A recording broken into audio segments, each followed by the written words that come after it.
Gregory Bochner, who's going to talk about the transparency of explicit content. Thank you very much to the organizers for the conference and for having me.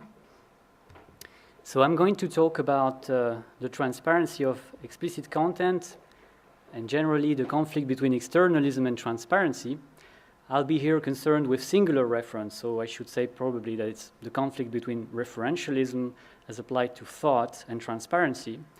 And I'm going to suggest that there is a version of relativism, semantic relativism, which may dissolve the conflict between externalism and transparency. That version of relativism is de re relativism, according to which a de re attitude is to be evaluated at its reference, so at a world centered on a referent, a time, and a world. And so this idea has been proposed in the literature already for some purposes tentatively by Isidora Stojanovic and by François Recanati. I'm going to generalize this, and I'm going to explore what it can do for us in general debates about modes of presentation, Kripke's puzzle, and all sorts of things. My thought is that it promises to, if it's workable, this should give us a framework for thinking about issues about reference in mind. So the second idea, I'm going to explore the idea that relativism, since it makes room for two notions of content, explicit content, what is explicitly represented, and complete content, what is represented, plus the circumstance of evaluation. Given these two notions, we could say that explicit contents are descriptive and they conform to transparency, and that externalism applies to complete contents, so that complete contents become referential and opaque. So first, the conflict between transparency and externalism. So Frege noticed that sameness of reference is opaque in the following sense. It's not the case that for all pairs of actual reference, A and B, subjects are able to discriminate by introspection alone whether A and B are the same referent. So even a rational, competent subject may dissent from a statement, Hesperus is phosphorus. So Frege introduced senses, that is, ways in which a reference may be represented, and he claimed that the terms, proper names like Hesperus and phosphorus, are associated with two different senses, which should determine the referent, in this case it happens to be the same referent, constitute different contents, these are two semantic roles, and the cognitive role explain their differing cognitive value. This yields Fregeanism, according to which mental contents, which are thoughts, are individuated by senses, and senses in turn determine reference, given further facts about the world. Now, this has been the dominant view, as we all know, until the 50s and 60s, and then externalism became the dominant view in the philosophy of mind, according to which mental contents are individuated directly by reference in the external environment.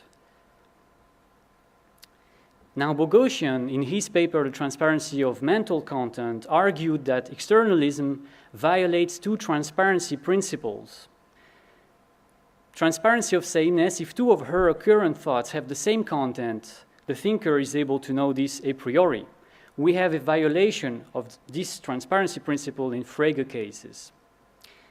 Transparency of difference, if two of her occurrent thoughts have different contents, the thinker is able to know this a priori. We have violations of this principle in twin cases.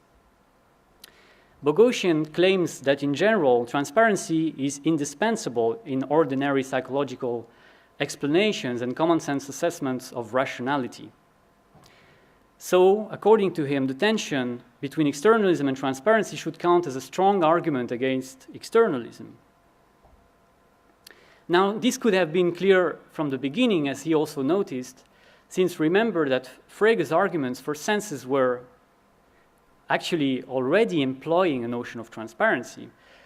According to Frege, a thought B is informative because the referents are identified under different senses, and the subject has a transparent grasp on differences in senses.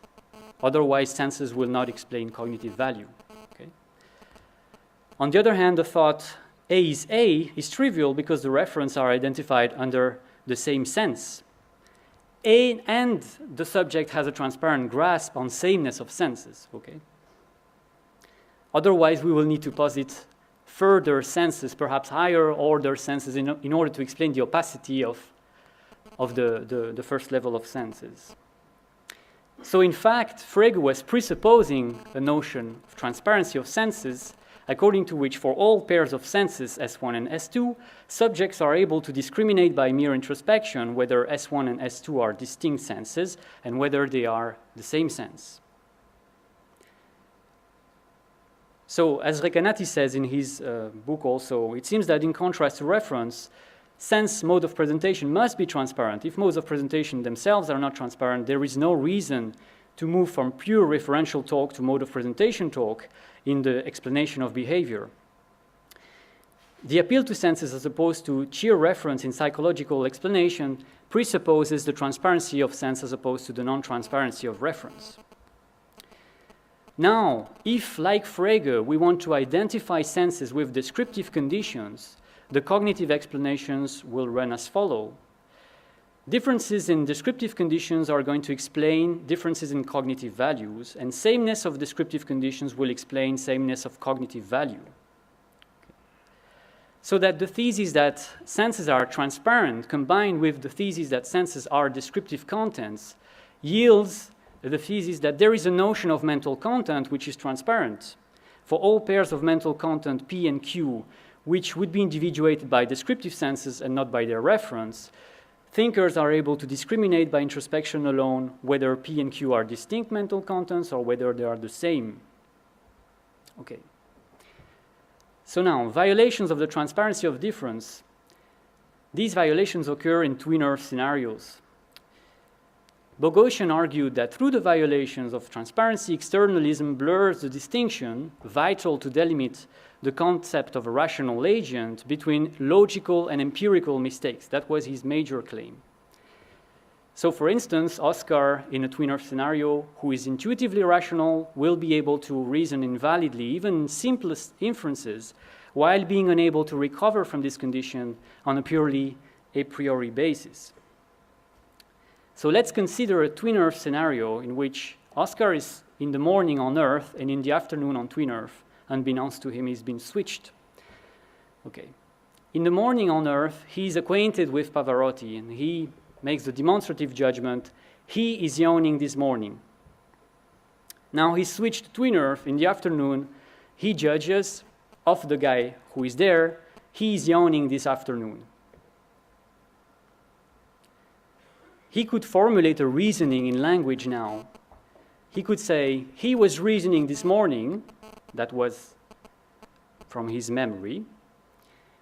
Second, he is yawning this afternoon. That's based on his perceptual belief right now. And conclude, therefore, he yawned at least twice today. Okay. Now, the content of the reasoning by externalist lights will be, if you are a propositionalist and you think that the contents should be singular propositions, that Pavarotti was yawning this morning, that twin Pavarotti is yawning this afternoon, therefore twin Pavarotti, or that therefore twin Pavarotti yawned at least twice today. At least what's important is that the concepts will be, on some construals of the scenario, two different concepts in the first two premises. Now the problem for externalism is that by its lights, the reasoning should be invalid.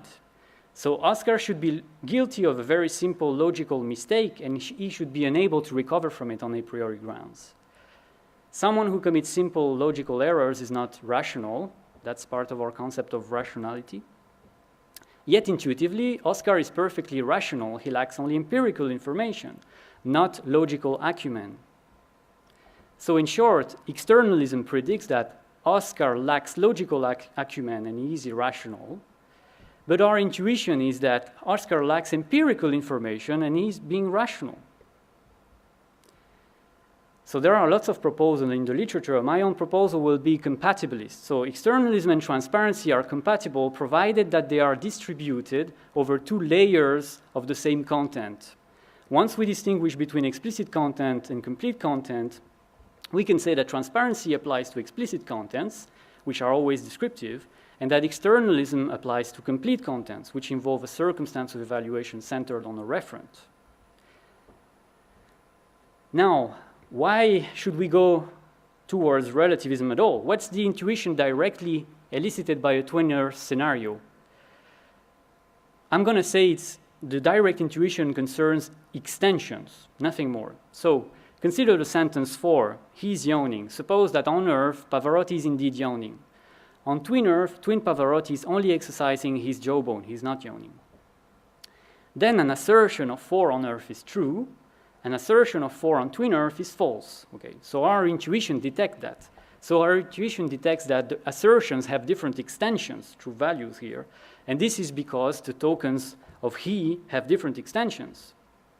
So there is a direct intuition that the extensions are different, but there is no direct intuition that the contents are different.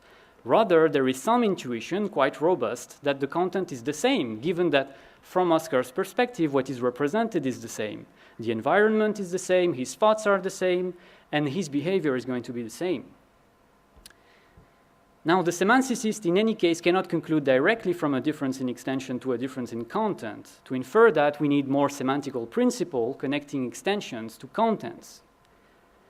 One first principle is incontrovertible. A difference in extension for 2 judgments made in the same world is sufficient to establish a difference in truth conditions.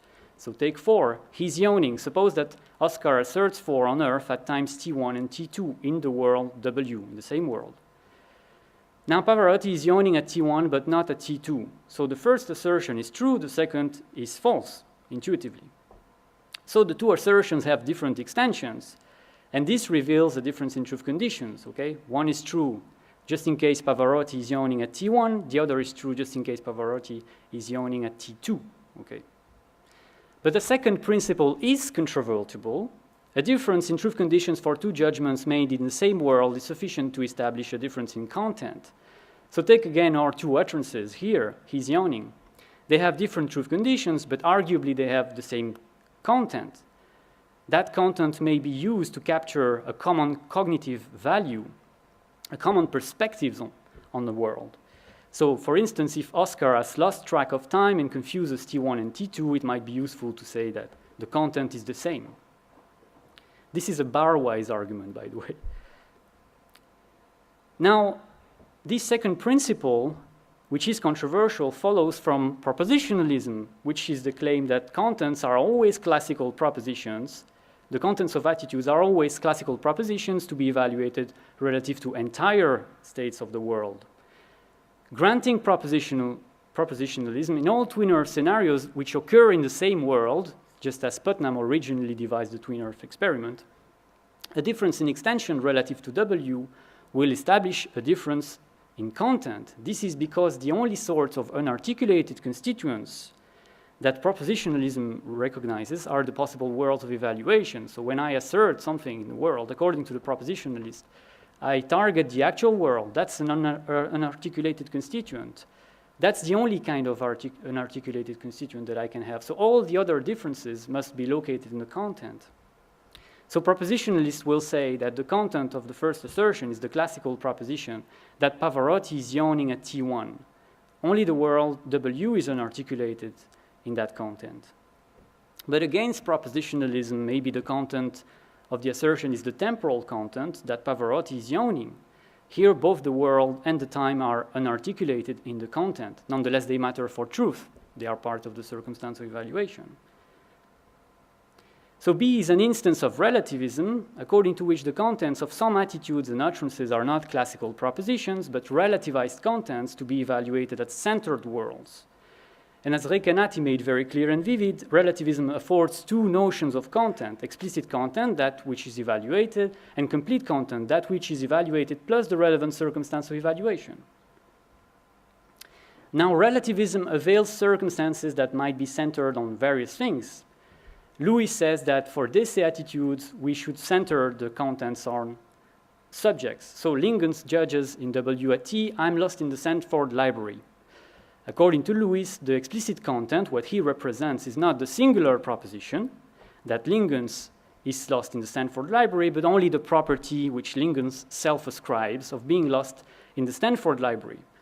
And now here, propositionalism and relativism yield exactly the same truth conditions. The judgment will be true just in case Lingens is lost in the Stanford Library at this time in this world. Now, so far we have highlighted that twin Earth intuitions detect only a difference in extension. We can recover a difference in truth condition from that. This difference in truth conditions may be due to either a difference in the content, that's a propositionalist view, or a difference in the circumstance of evaluation, that's a relativist view. My next step will be to argue that relativism presents a crucial advantage because it promises to reconcile transparency with externalism. Next, how can a relativist account for de re judgments? So the Lewisian strategy was to say, through de se attitudes plus causal descriptivism. So a de re judgment, that is F, is analyzed as a self-ascription of the property of being acquainted with a res, which is F. Here the circumstance is centered on the subject. My proposed strategy is that de re judgments should be evaluated, we should analyze them in terms of de re judgments precisely, which means that they are really referent ascriptions of F. So that is F is analyzed as the referent ascription of F. We don't need to make any detour through the subject in order to recover the truth conditions, basically. The circumstance is here directly centered on the object of perception, not on the subject. And I think this is plausible for perception. Maybe for action we need to recenter it on the subject, but it's perfectly plausible for perception. Now, what is perception? So, as we all know, Searle distinguished in the realm of thought, the equivalence of elocutionary thoughts in speech acts, psychological modes. So one and the same content may be believed, intended, desired, etc. Now, every mode of psychological mode imposes conditions for the correctness of the attitude. So if I believe the first man to have walked on the moon was American, my belief will be satisfied only if it correctly describes the actual world. Okay. But now surely the world is not determined cognitively. I need not describe the world prior to having beliefs concerning it. Okay. It's not that I have descriptions of the world in virtue of which that world is the relevant one. I need not have descriptions that are uniquely satisfied by the world, because otherwise I should be propositionally omniscient before I should have any belief. That's crazy. So the relevant world of evaluation is imposed externalistically through the belief mode. By default, beliefs concern the actual world or the facts around me. Given that mode, the world need not be cognitively fixed. Okay? Now, I'm going to claim that perception is an external mode, so that's not surprising. In perception, the relevant circumstances of evaluation are fixed by external factors and not through cognitive discrimination. But second claim, which is more surprising, the perceptual mode imposes in general that the relevant circumstance is not the world, not the subject, but directly the object perceived. And actually, I came to this view through the problem of the essential indexical, which I think arises also for their re-judgments. So I might discover that he is Lingens even if I know all the propositions about Lingens. And that kind of view may be useful also in dealing with the immunity of error through misidentification for demonstrative judgments and a lot of other things, I think. It's worth exploring. Now consider a Dere belief on this account of a referent A at T in W. This is F. On this account, its explicit content will be descriptive. It's only the property of being F. Its circumstance of evaluation is singular. It's a circumstance centered on A at T in W. Its complete content is F of A T W, and its truth condition is singular, that A is F at T in W. So here the reference is not fixed cognitively, so that arguments from error and ignorance against Phrygianism are totally irrelevant, because semantically the role of the descriptions, the explicit contents, is not to fix the reference, which was given by the mode. Once perceptual content is analyzed in this relativist manner, it becomes possible to claim that, first, the referential circumstance is presented externally through the perceptual mode, and second, it is represented internally through the explicit content.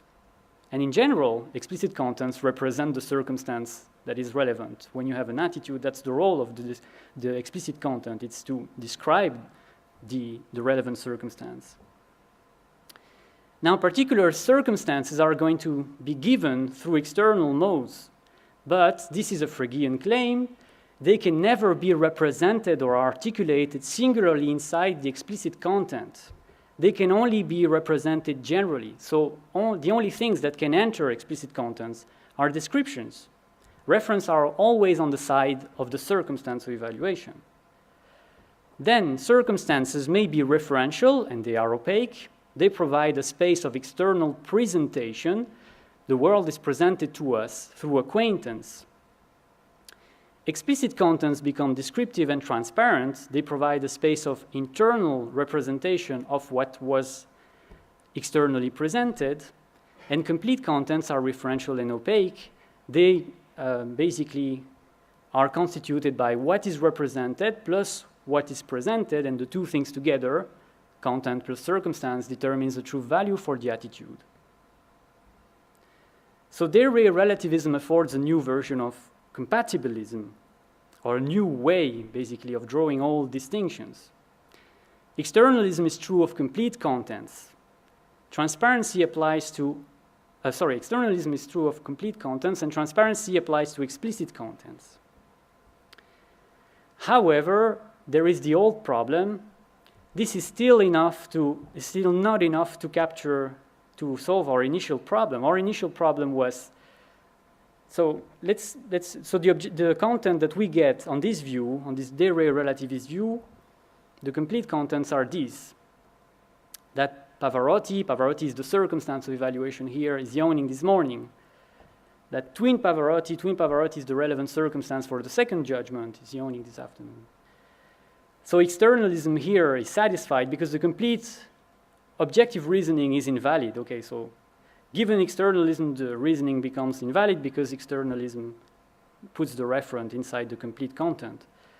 But we need to capture the subjective reasoning that Oscar takes to be valid. From his own perspective, he's not reasoning invalidly.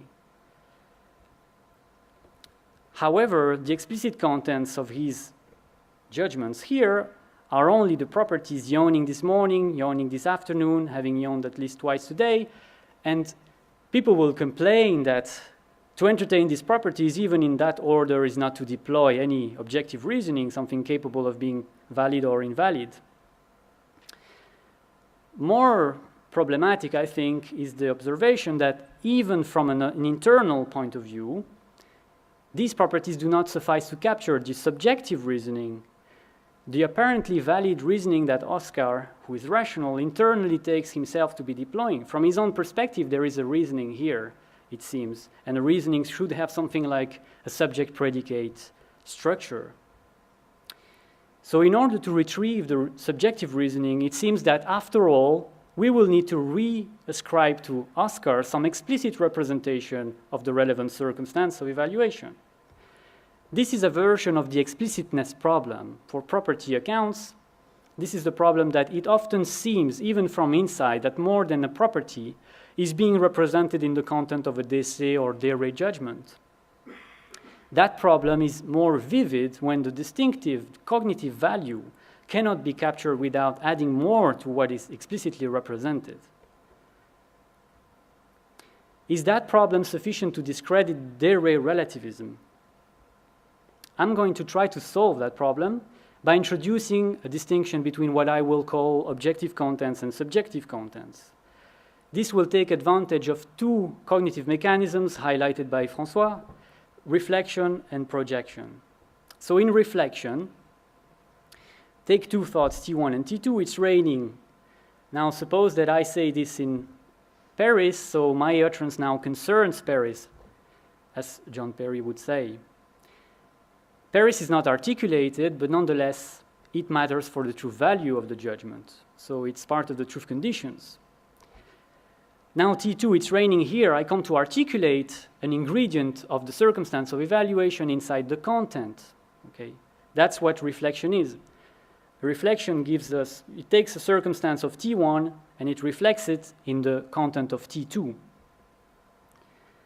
The opposite mechanism is projection. So T3 and T4 are two sentences in a two-piece discourse.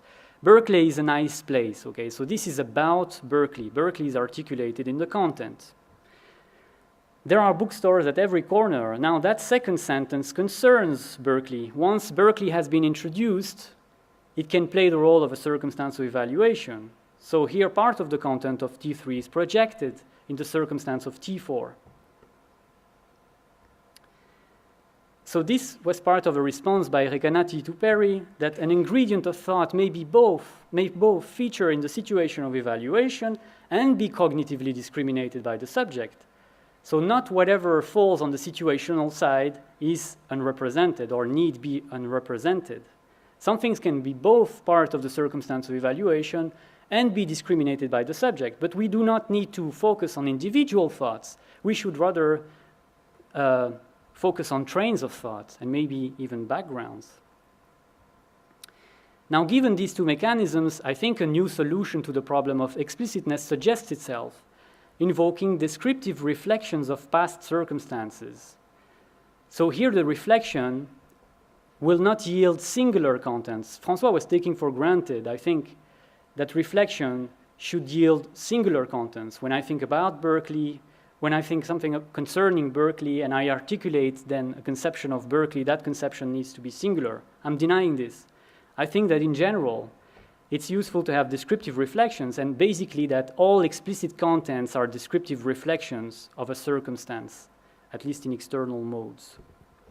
Now, these circumstantial descriptions will yield what I will call subjective contents.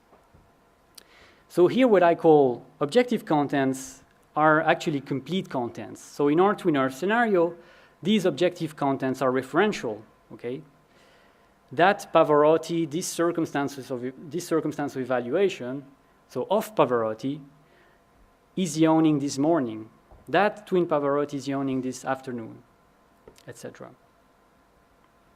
Now suppose that Oscar cognitively identified Pavarotti and twin Pavarotti under the same qualitative composite description, the F. It's pretty plausible since the appearances look exactly the same from his perspective. He gathered this composite description. He got it on Earth. He ascribed to Pavarotti the property of being F. And on twin Earth, he ascribed to twin Pavarotti the property of being F. Now, since the property is the same, he does not notice any difference in the circumstance of evaluation. And the description may help to keep cognitive track of the original circumstance of evaluation in further thoughts. So first we have perception. Referential circumstance A is perceived as being F. Next we have reflection. That F is used to keep track of the reference in the content of a subsequent thought. And then projection. That F is projected to evaluate a new content, G. So we get the F is G, basically, something like that. So in our twin Earth scenario, the objective contents were of Pavarotti that he's yawning this morning, etc. But in the background, there were past reflections that yielded a property, F. So these reflections are basically of Pavarotti that he's F and of twin Pavarotti that he's F. Now, given the projection, we will arrive at descriptive relativized contents. So that F, and now this is taken to be a circumstantial description. That is how the subject cognitively identifies the relevant circumstance. Is yawning this morning. So basically the property of is yawning is ascribed to whatever, according to the subject, is the F, where the F is taken to be a description of the circumstance of evaluation. So I use these vertical bars here to signal that this is a circumstance of evaluation under a description. Now a descriptive relativized contents like that, so that F is yawning in the morning is a complex content, which can be analyzed as a conjunction. So that of Pavarotti, which is the circumstance of evaluation, that he is F and he is yawning in the morning, okay? But nonetheless, these two properties can figure in something that looks like subject-predicate judgment. Now, a circumstantial description of that kind, that F, will work exactly like a referential use of the description dF or an F, and provides actually an analysis of what it is for a referential, what it is for a use of a description to be referential, I think. So the description is not used attributively for whatever would happen to satisfy it, but rather referentially for that individual which was once perceived. So the role of the property F is only a positive. The referent came before the description in the logical order of explanation, and the subject is aware of that direction of fit. Somehow, perception has a phenomenology that informs you that somehow there is a centering, and in perception that the information flows from the object. So the role of the description is not to fix the reference. It's only a positive. It's like I say, Obama, the president of France, once lived in Indonesia. Okay, the president of France does not fix the reference. It's given antecedently. It's Obama. But nonetheless, I'm judging that Obama is the president of France. That is false. But the main judgment, the primary purpose of my utterance is true, because Obama once lived in Indonesia. Now, perceptual judgments of the form that F, circumstantial, is F, will yield typical instances of the contingent a priori. Their modal profile will be contingent because the subject will be aware that the reference is given first, somehow independently of the descriptions and representations that he has of the referent, so that that referent might not have been F, okay, if F is an accidental property in general. But the epistemic profile will be uninformative relative to the background. So if F is the only property through which the subject can represent the reference, the subject has no independent means of representing the reference, it's going to turn contingent a priori, uninformative for the subject that F is F, okay? So a descriptive relativized content such as that F is yawning in the morning will be cognitively equivalent to the proposition that the F is yawning in the morning. Cognitively equivalent in the sense that it has the same cognitive value. So I call the proposition thus derived a subjective proposition. Now, given that, the subjective reasoning that Oscar takes himself to deploy is, just as a descriptivist would say, it seems, that the F is yawning this morning, that the F is yawning this afternoon, that therefore the F yawned at least twice today. And that subjective reasoning looks valid, and it constitutes his internal perspective on the objective reasoning that he's deploying, given the circumstances in which he was. So Oscar is rational, and he lacked only empirical information. Namely, he lacked information that there were two things that satisfied the description being F, so that it's not uniquely satisfied in the world. So here we have an interplay of perspective that pose the conflict, basically. So it's an external informed point of view on the circumstances of evaluation that we take into account when we conclude that Oscar is being illogical. But it is his own internal, uninformed point of view on the circumstances that we endorse when we judge that he's being rational. So basically we put ourselves in his shoes when we judge that he's rational. But we observe him from the outside when we judge with externalism that his contents are referential. Now, the same framework may be applied to Kripke's puzzle, which was fundamentally also, I think, a puzzle about transparency. Externalism violates transparency of sameness. So if two of her current thoughts have the same content, the thinker is able to know this a priori. Now, we all know the story. Suppose Pierre is attending a concert given by Paderewski. He asserts on that basis, perceptual basis, Paderewski has musical talent. Given externalism and plausible principles connecting assertions to beliefs, a propositionalist will be able to infer that Pierre believes the singular proposition that Paderewski has musical talent. Next, Pierre is attending a political speech given by Paderewski, and he asserts of the guy who is there, he has no musical talent. Given externalism again, a propositionalist will be able to infer that Pierre believes the singular proposition that Paderewski has no musical talent. So he should believe at the same time that Paderewski has musical talent and that Paderewski has no musical talents. Those two singular propositions are contradictory. So does rational Pierre believe a simple logical contradiction?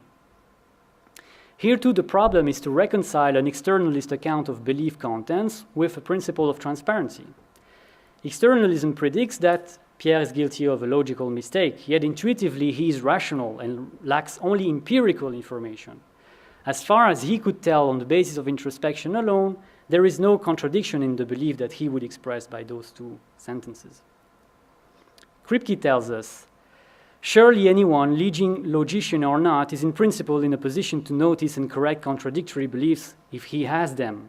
He lacks information, not logical acumen. So Kripke is here actually endorsing a principle of transparency, TSB corresponding to TS applied to beliefs. So if two of her current beliefs have the same content, the believer is able to know this a priori. Now, how can we maintain both externalism and transparency? The solution here too is to renounce the idea that a single entity, a proposition, should conform both to externalism and transparency. Instead, we should restrict transparency to explicit contents, descriptive contents, and retain externalism for complete contents, which involves referential circumstance. So the objective contents of 5 and 6 will be that of Paderewski, that circumstance, it has musical talent, and of Paderewski that it has no musical talent. These two contents are referential and they are in logical contradiction. But Pierre also has background beliefs concerning Paderewski, that he's the brilliant pianist playing in the concert hall right now, and then later that he's the politician giving the speech. So by reflection, he will get circumstantial descriptions, the brilliant pianist, the Polish politician, and then he can project them, and this will yield descriptive relativized contents, that the brilliant pianist, whatever is the circumstance that satisfies the description, has musical talent, and that the Polish politician has no musical talent. So his subjective contents here amount to that the brilliant pianist has musical talent, that the Polish politician has no musical talent. These subjective propositions are not contradictory, so that from his own internal point of view on his objective beliefs, Pierre is being logical. He cannot be accused of rationality for that reason. He lacks only empirical information, descriptive information, to the effect that the musician is the pianist.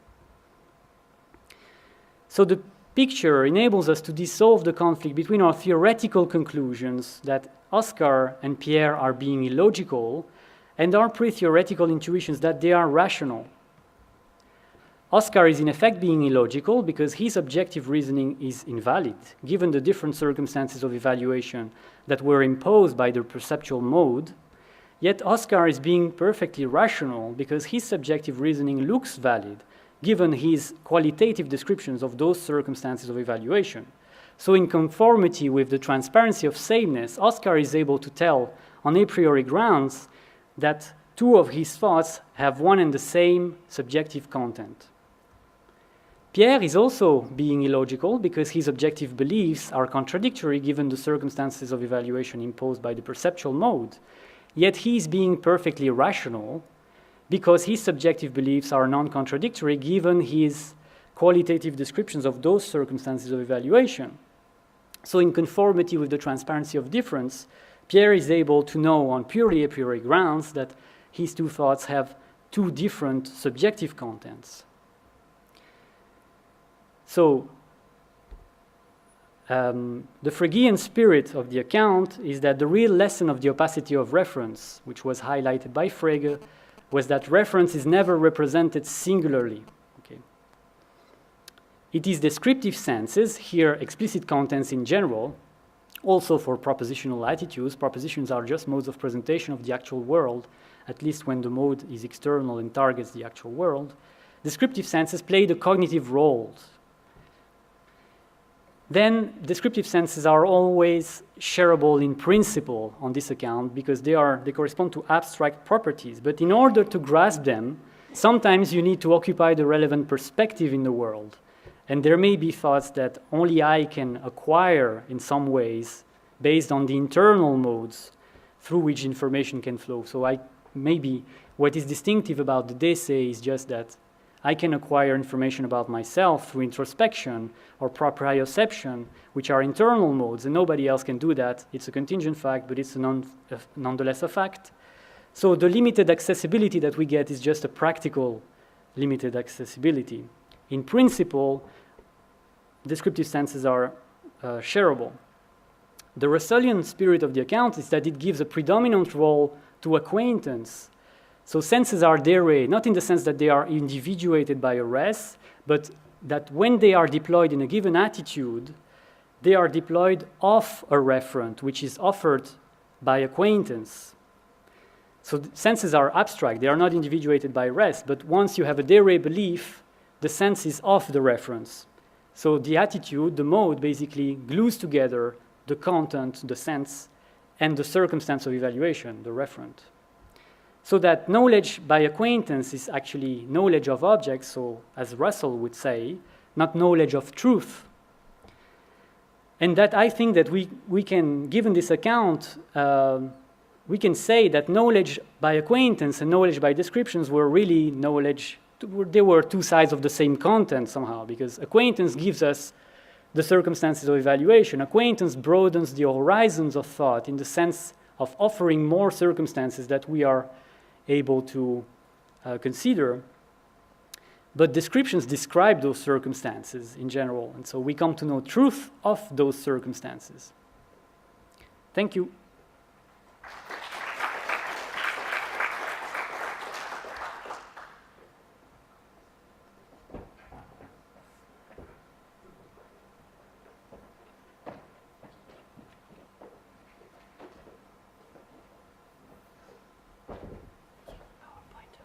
Sorry. Could you, maybe you can help me with this. Could you help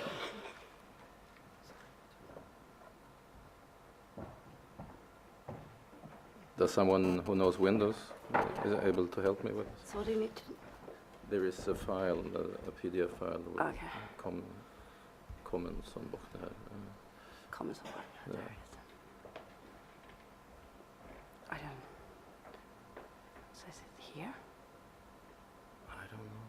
I'm a Mac user. Me too. There it is. Okay. Thank you. Can one use this too now? Yeah. Excellent. Thanks, Gregory. I really enjoyed that, and I admire this paper and the talk, and I think there's a lot I agree with. Sorry, Mike. Sorry.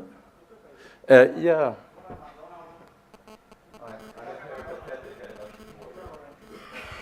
Thank you. So there's a lot I agree with, and I applaud, for instance, which did not come across in the talk, that you want to focus on sameness and difference rather than on a priori knowledge, as you mentioned in the paper,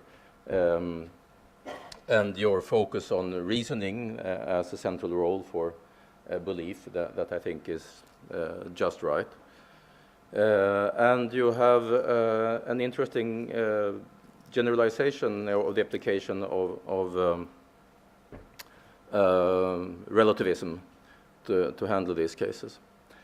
So I'm going to basically raise a couple of questions about what is achieved in this account, which I'm not altogether clear about, but I have some questions, maybe some doubts. Let me mention that the talk that was given here today, a very nice talk, it differs a little bit from the paper that I commented on.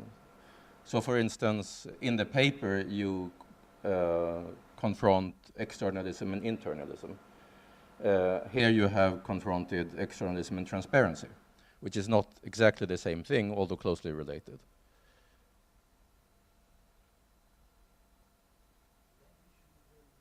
Internalism, yeah, that's in the paper, in the version that I got.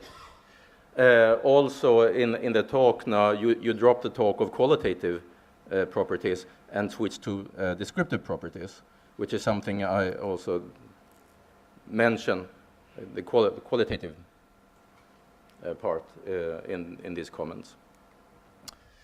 So the idea was, the main idea is to reconcile externalism and internalism. Now you say reconcile externalism with transparency, which I think is a better way of putting it. So I think you have done better in the talk there, because it's more of an open question, given that externalism was meant to be the negation of internalism. There is a clear sense in which they can't be reconciled. At some point in the talk, you even mentioned dissolve the conflict between them. So you aim at effecting a reconciliation by means of distinguishing two kinds of content, complete content and explicit contents. And explicit contents yield complete content then when evaluated at an object, which is part of the circumstance of evaluation. So the idea is that externalism is true of complete contents, while internalism, or transparency, as you now say, is true of explicit contents. So the two views are thus reconciled in some sense, because they are not in conflict anymore. They concern different entities. One can then ask to what extent this is a reconciliation. So if internalism is the view, as it was traditionally thought to be, that belief content is wholly internally individuated, that is by means of internal or subjective factors, and externalism was a negation of this, then on your view, internalism is false and externalism is true.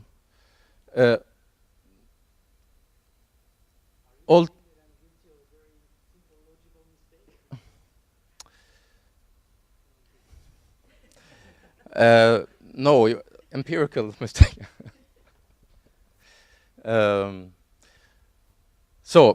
Alternatively, one could say that internalism and externalism both fail because they share a false presupposition, namely that there is just one kind of content.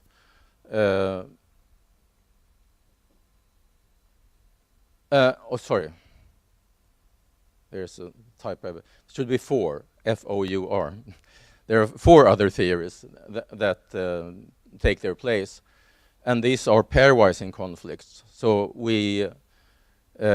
these conflicts are not resolved, but have opposite winners. So we have externalism for complete content wins over internalism for complete content. That's these are two theories. And then we have internalism for explicit content, which wins over internalism for externalism for explicit content. So that's an alternative way of viewing it, that we should give up the old ideas of internalism or transparency and externalism, because they have a false presupposition, namely that it's just one idea of belief content, and use these four instead. And here we have not really reconciliation, but opposite winners. But there is a further question, and that has to do with belief individuation. So in note 31 of the paper, you say that there are two legitimate notions of belief, well, the word belief, that's how you express it. We have explicit belief and complete belief. And sameness of explicit content suffices for sameness of explicit belief, and sameness for complete content suffices for sameness of complete belief. I think that's just the right thing to say, given that you distinguish these contents. There is a corresponding idea of belief individuation, of the type of state. So then we would say, again, that with respect to complete belief, externalism is true, and internalism is true with respect to explicit belief. So I don't want to criticize this. I tell you that's just the right thing. Now, a problem here is that explicit content is not propositional. And that's, of course, something you emphasize yourself by saying that, well, it doesn't really occur in reasoning. We have to add something more to see what is going on in reasoning from the subjective point of view, and that it's not just what you call the explicit content. So the explicit content concerns only the property part of the content of a singular belief. So belief B1 and belief B2 are the same explicit belief if they have the same explicit content. And that belief, which is what B1 and B2 have in common, that is one belief in this sense of explicit belief, that does not have a propositional content. Now, is this a problem, or is it not? Well, it's a fairly well-established view that beliefs do have propositional content, that propositions is what we believe, and doubt and hope also. So if that's so, and we don't want to revise our notion of a proposition in order to say that, well, the property part, the predicate part, is itself a proposition, although there have been a multitude of terminological revisions in recent years about what propositions are, it seems to me that one might think twice before accepting the view that explicit content is itself a proposition.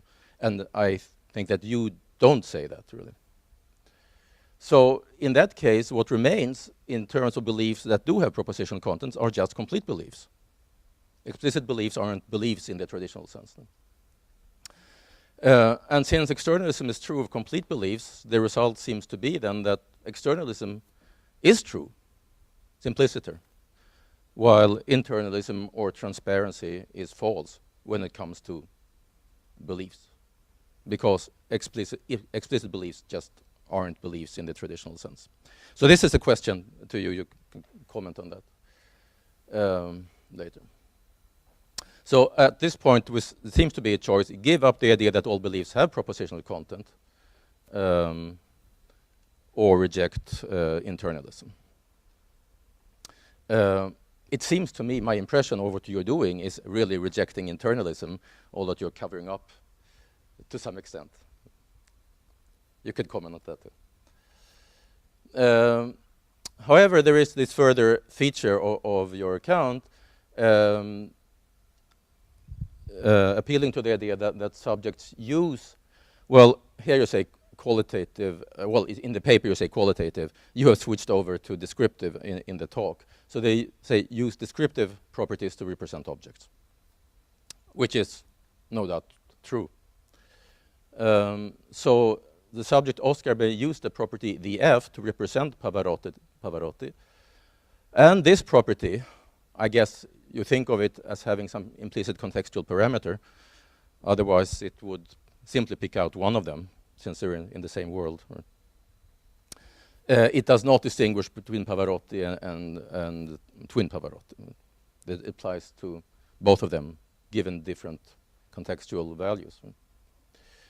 So you assume that this property is then actually used to discriminate the referent, and it becomes cognitively available to this subject Oscar after reflecting on the given circumstances of evaluation, of perceptual episode. So the subject can then employ this property for the referential part of a thought as representing the object. Thus, which is your sentence 1S on page 16 of the paper, is that the F is yawning in the morning is what you call now the subjective content of Oscar's belief, where the objective complete content is the property of yawning in the morning as evaluated at the object Pavarotti. So subjective content is indeed propositional in the sense that given values to contextual parameter, given values to parameter.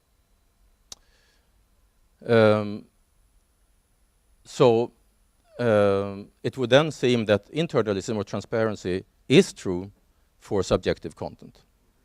That's, I guess, how you were thinking of it. So then the objection I had, or tentative objection against explicit content, does not apply to subjective content, which has a complete propositional content. So maybe then one would see your view as the theory that internalism / transparency is true of subjective content, and externalism for complete / objective content.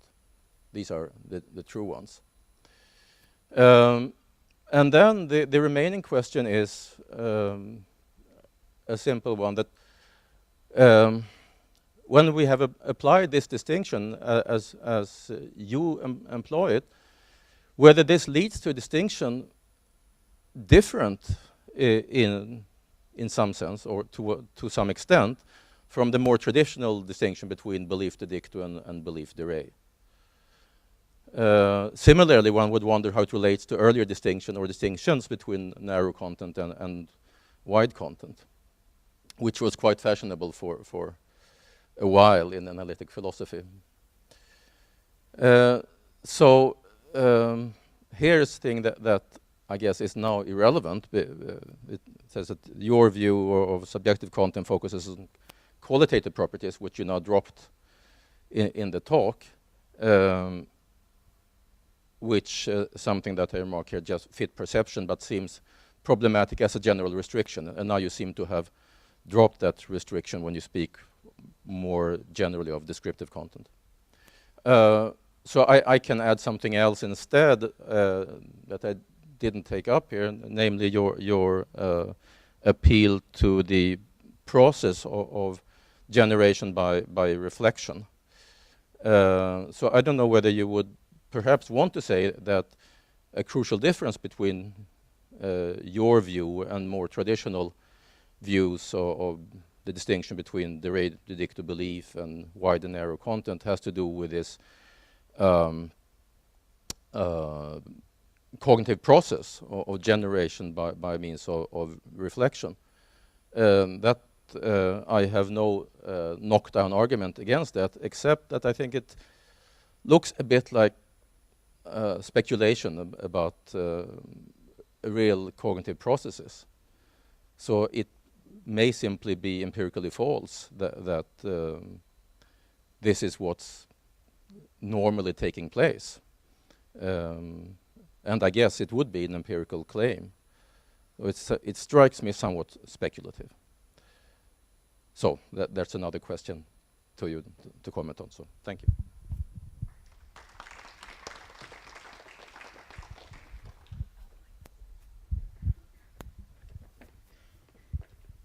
Thank you very much, Peter. Is this working? Can you hear me? Maybe I should take it. You can use this one. Thank you very much for these comments. There is a lot, so I don't know exactly what to answer, but so I became dissatisfied with the opposite. Actually, so I put the debate in terms of externalism and transparency in the paper, but I've come to think that really I'm focusing on singular reference, so I should frame it in terms of referentialism and transparency, because I'm really interested in singular thought, and I think that singular thoughts provide the best case for externalism and referentialism.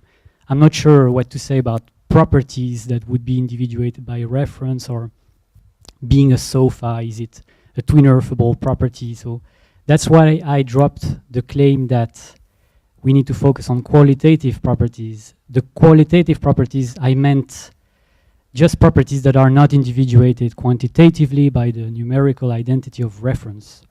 So I just came back to this more traditional way of talking, just descriptive contents rather than qualitative properties. But there is probably more work to do in order to establish that the descriptive contents that are relevant to cognitive issues are themselves transparent. It's easy to do that with qualitative properties, but it's not easy to do that with descriptions in general. So since I was not sure about that, I don't want too much to rest on that right now. I came back to the deep description talk. So the view that I would have is that descriptivism is true of explicit contents. Okay, so maybe internalism is true of explicit contents, but I don't think we should phrase the debate in terms of narrow and wide contents. I think that content is wide. In general, it's relational. But this doesn't mean that content is transparent. Some things, if reference enters the contents, then it's going to be opaque. The relevant distinction is not wide and narrow, I think, for mental content in these debates, but transparent and opaque. So something may be transparent and wide, maybe properties or some component of properties are widely individuated, but nonetheless transparent. And some things may be intrinsic, properties may be intrinsic, but not transparent. So I don't think this is the right way to put the debate. The narrow, wide content distinction, I think, is not the right way. But the transparent, opaque one is the right one, I think. And this will parallel, I think, the distinction between descriptive and singular. Now, I'm quite, I'm not dissatisfied with the idea that there is a notion of belief which involves only properties. I don't think that this is, so it's pretty unusual, to be sure, but it might be useful for some purposes. Maybe if we say nice, you know, commenting on the appearance of something, we both agree in some sense our belief is just the property of being nice. But for some purposes, the property account will not suffice. So I'm trying to say, if you go for a property account, there is a way for you to nonetheless derive something that has a propositional format, or at least a subject-predicate structure. You just take two properties of the same circumstance and you put them together, and then you get something that has a subject-predicate structure, and that will enable you to account for the reasoning that from inside the subject takes himself to be deploying. Yeah, maybe that's enough for now, I think.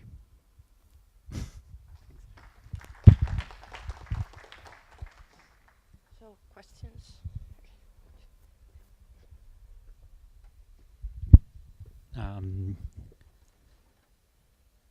So in the case of the wall, it's somehow easy to see how the belief mode can bring that to bear for evaluation, because beliefs are always take place in the same wall. Actually, it's not so simple, because we can think that the same belief could be in a different wall.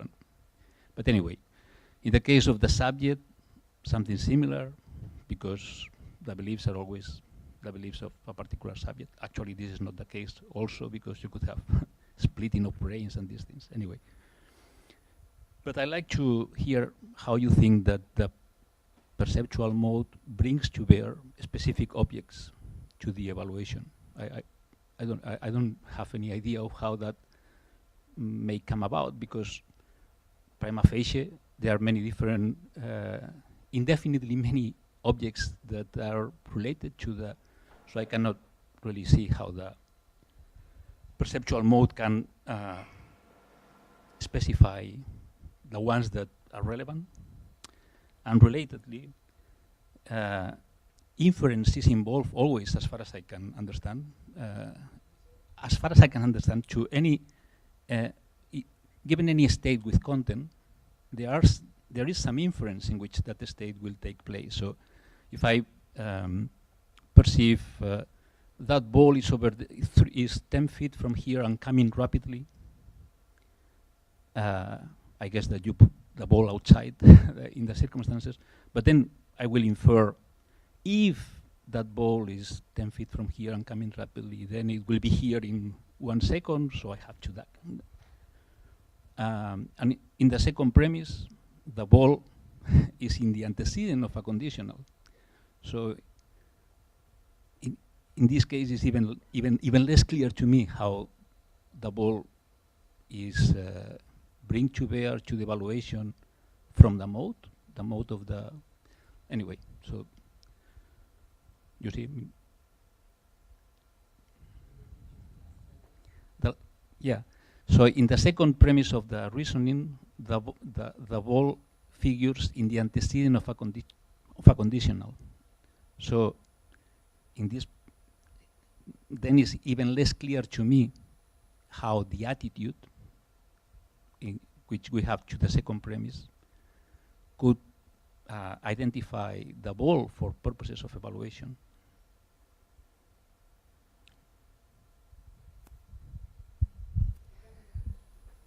Yeah, thank you.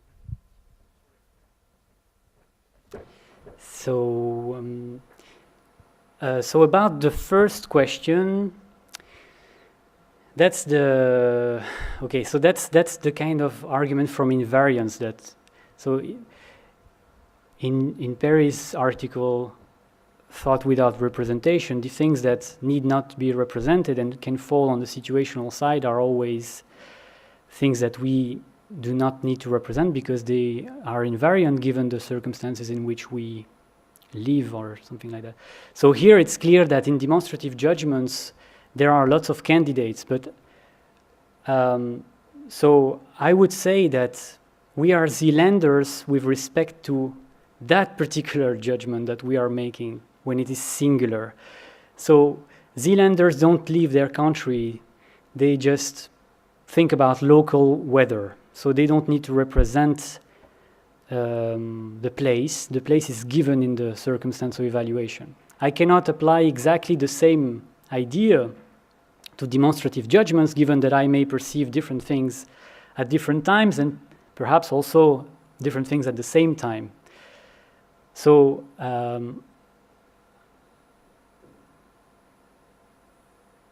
I think one way to go would be to say, given the particular attitude that targets a given object in a singular judgment, there could not have been any object other than that object in the circumstance of evaluation. So I would relativize the Zealander property, if you want, to particular acts of judgments and not to, the subject in general inside the world or the world as a whole. So of course I can demonstrate different things, but for each of these acts of demonstrating, there cannot be any other object because the only alternative that is provided by the judgment is the referent itself, and I'm ascribing to that referent in that world at that time a property. That would be a kind of thing.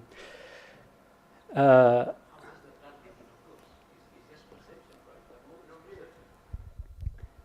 mode is perception.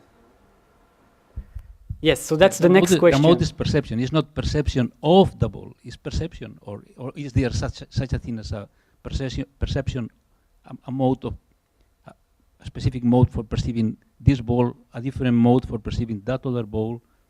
No, I don't think mode so. For perceiving this tree, a different mode for perceiving that other tree. That cannot be. No. I guess that the mode is perception. So how does perception target a particular entity? So that's the next question. So there is one psychological mode, perception, but there are many perceptual judgments. So there are many attitudes that are based on perception. Each of these attitudes will be rigidly anchored on a referent, but the psychological mode can be applied to different objects. Now, how does perception hook onto an object? That's going to be a subpersonal thing. It's a preconceptual mechanism, I should say, and it's pretty plausible, I think, that hooks onto an object. Perhaps various objects. Perhaps we need multi-centered worlds. I don't have firm ideas on plural demonstrative reference, but that mechanism is going to... So perception is just a way of acquiring information from an object. Once that mechanism has selected that object, the properties can only concern that object. That's going to be the idea. So how does it work? This is not something that is part of the of the semantic theory, it should be part of something like the meta-semantic theory, the facts in virtue of which a perceptual episode is hooked onto an object. But this is going to involve subpersonal mechanisms that are not accessible probably to the subject. Maybe this will involve properties of the object, but not properties that are represented. But that's, I cannot give a full answer to that right now, but thanks.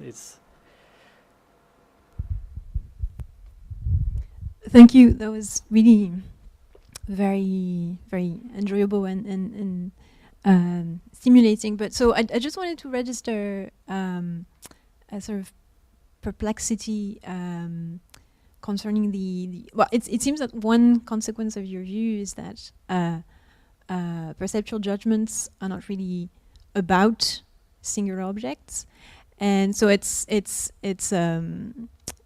seems rather counterintuitive. I think it's a worry that Crispin Wright raises in connection to a recent paper by François, and that I think needs to be, I mean, you need to say something about it.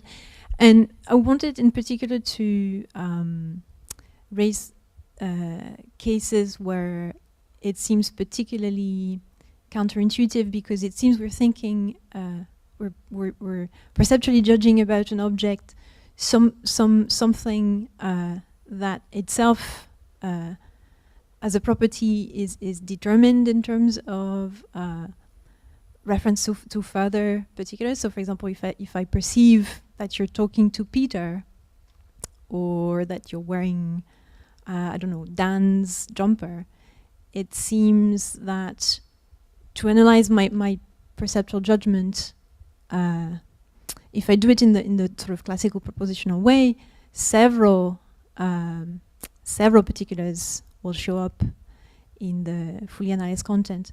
So I'm curious to know what you will want to say about such examples. For example, how you would analyze an example like Gregory is talking to Peter.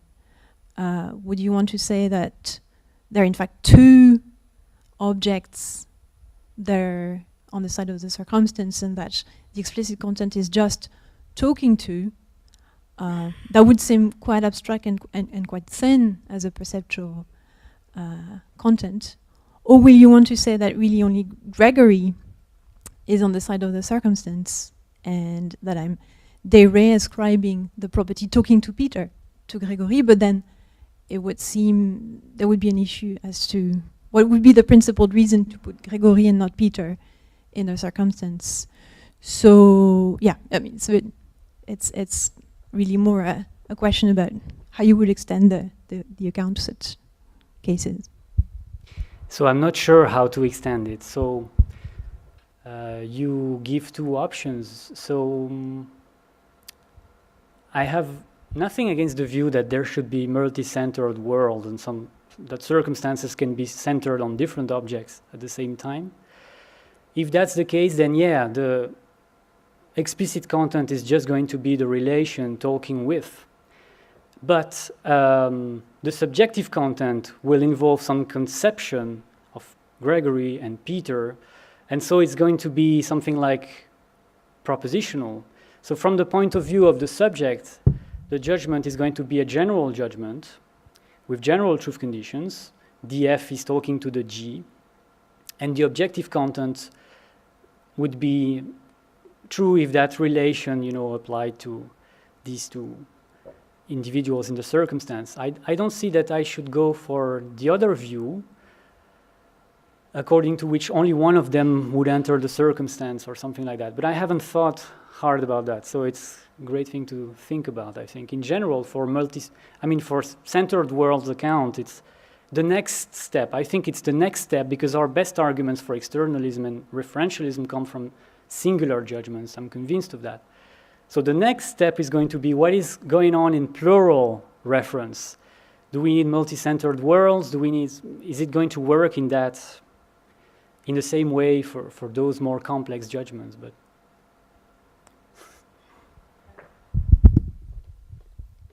yeah, can you hear me?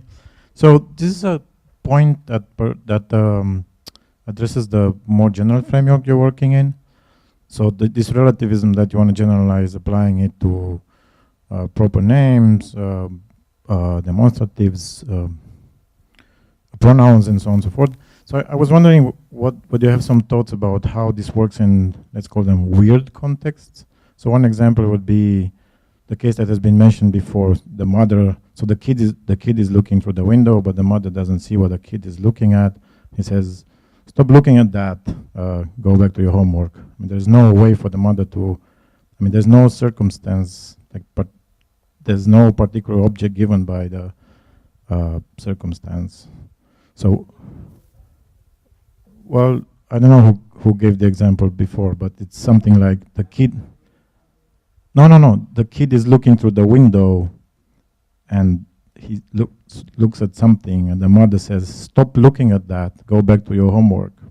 The mother has no idea what the kid sees, so there's impossible for the mother to recover a particular object, so that you get an explicit content. That's one of the cases. And the other cases will be for pronouns. So when you have embeddings and quantification. So take the example, every philosopher thinks he's the smartest.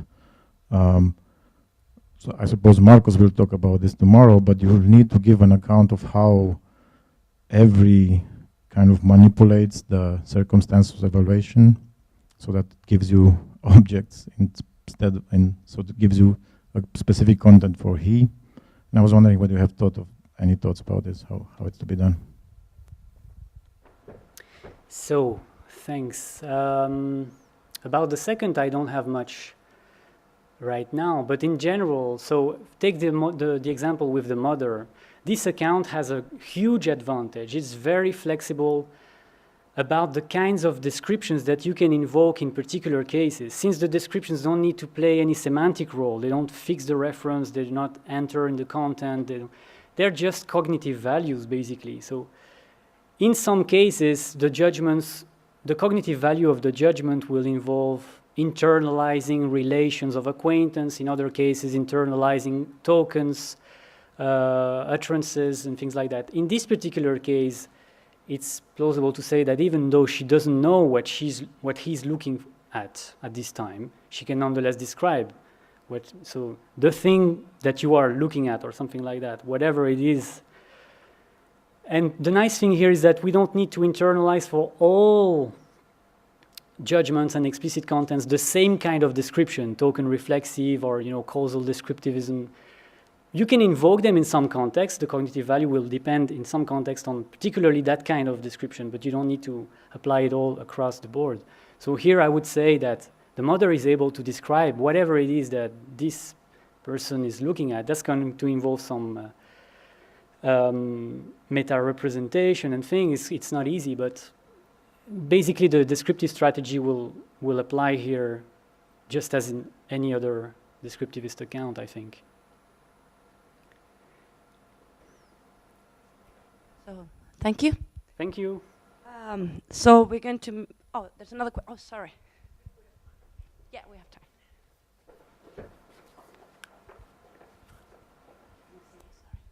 No problem. I was wondering about the appearance of valid reasoning when it comes to subjective contents.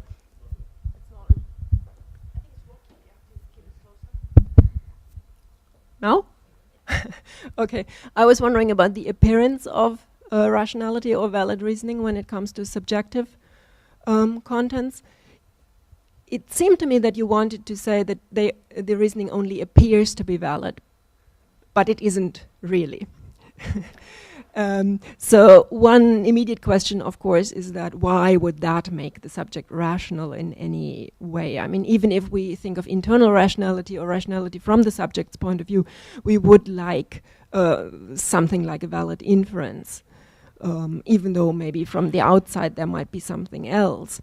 So I was wondering whether it was actually true the way Peter characterized your subjective contents, because he was saying they are actually propositional, and that's not how I understood it from your presentation. I thought they were still just properties, except except that they were conjunctions of properties that seem to the subject to have the form of a whole proposition. So I was going to ask you about that. What is it for a conjunction of properties to seem to the subject to be a whole proposition? I have a hard time getting my mind around that, so if you could Thanks explain. a lot. That's a great question, and I've been thinking hard about this in the lab. Because, so I came to actually change is valid for looks valid. Sorry, Peter, I didn't say that. Because I wasn't sure precisely, so I think it makes sense for objective contents to be valid only once a circumstance is plugged somehow. So this is situated validity or something like that. But for the subjective content, I'm not entirely sure. So I want to say that from the subject's point of view, he's describing circumstances. So the most he can do is gather the most descriptions that he has of those circumstances and see whether they are the same or not. Once he sees that they are the same, as on Earth and twin Earth, he's justified in thinking that they are the same. But the next question is that subjective proposition really evaluated at the reference or at the world, basically, or at some other? So I came to change my mind. I'm not actually sure about what to say exactly here. And this is because I claim that descriptive relativized contents, the things that describe circumstances, they are cognitively equivalent to subjective propositions. But can I say that subjective propositions are to be evaluated relative to the things that they themselves describe? So I'm not entirely sure. Maybe I should say that there is a shift in circumstance here, and that the subject is justified in believing. Oh, actually, there is, so there is a shift between those two kinds of contents, but the subject is justified in believing or taking it to be the case that the circumstances are the same, given that she has no defeating evidence for that. And this is, I think this is what's going on most of the time when we conflate two things. Given the evidence that we have, we are justified in conflating them. But once we add more information, we come to realize that this was not the case. But until we come to realize this, it seems that we are justified in taking it to be the case that the circumstance is the same. And so not to represent further what the circumstance is. So I think that I should say that the subject lets it go at some point. So she starts by reflecting on the circumstance, puts those reflections in the content, and then lets it go, whatever it is that the situation of evaluation is for those two things. But they should be the same according to his point of view. He's treating them de jure as the same. Is fine. But there is, that's an interesting, because circumstances are elusive. That's something I mentioned in the paper that François was saying also. When you say it's raining, he's saying it's raining here, the circumstances are not the same. Should I say the same for this subjective propositions? I'm not exactly sure about that. That's nice, thanks. Okay, so thank you. So we make a short break, very short, just to take some fresh air, and then we have Jessica Bebb's presentation. So we meet at 4:20.